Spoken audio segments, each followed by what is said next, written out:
L'enjeu, l'union des volontés humaines et divines. Dieu, c'est la vie de ma vie, la sagesse de mon intelligence, l'amour de mon cœur, la source de ma volonté libre.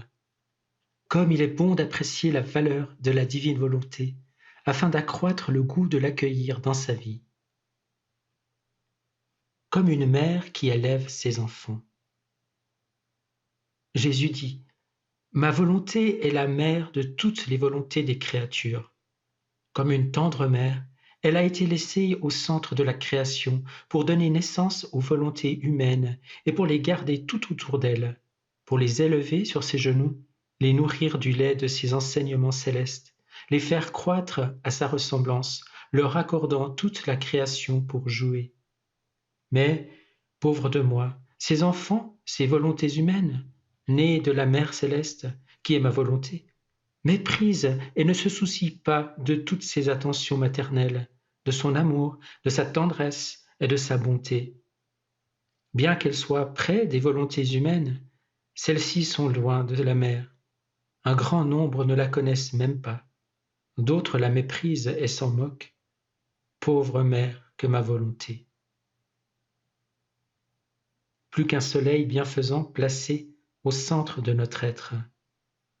Jésus dit, « Ma volonté est plus que le soleil. » Pourvu que l'âme s'expose à ces rayons vivifiants, mette de côté la noirceur et la nuit de la volonté humaine, sa lumière s'élève et investit l'âme, puis pénétrant dans ses fibres les plus intimes, la purifie des ombres et des atomes de la volonté humaine.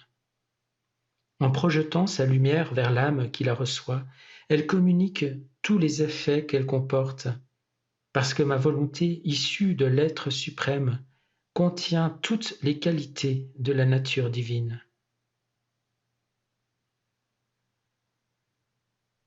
Pour que sa vie s'accroisse chez ses enfants, Jésus dit, « Notre volonté nourrit ses enfants avec notre propre aliment, qui ainsi forme notre sainteté en eux.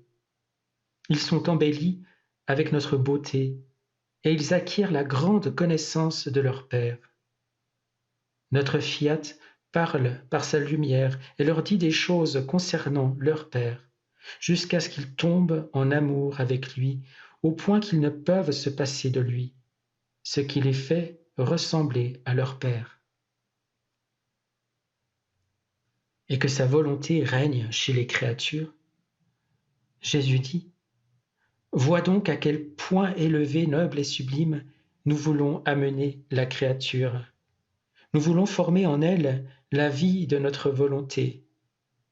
Elle convertira toutes les choses en amour, les circonstances, les croix, même l'air qu'elle respire.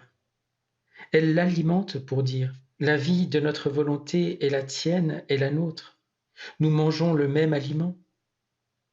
De cette façon, nous voyons la créature croître à notre image et à notre ressemblance. Voilà des joies véritables de notre création, permettant de dire à nos enfants, nous nous ressemblons. Et quelle ne serait pas la joie de la créature de dire à son tour, je ressemble à mon Père du ciel. Lorsque j'ai dit dans les Écritures que vous adoreriez en esprit et en vérité, c'est ce que je voulais dire, que Dieu ne serait pas uniquement dans le temple ou dans les églises, mais qu'il serait dans vos cœurs et vos âmes, aimé et adoré en pensée, parole et action, et qu'à travers cet amour et cette obéissance, vous seriez unis avec Dieu comme un seul, ici-bas sur cette terre et pour toute l'éternité au ciel.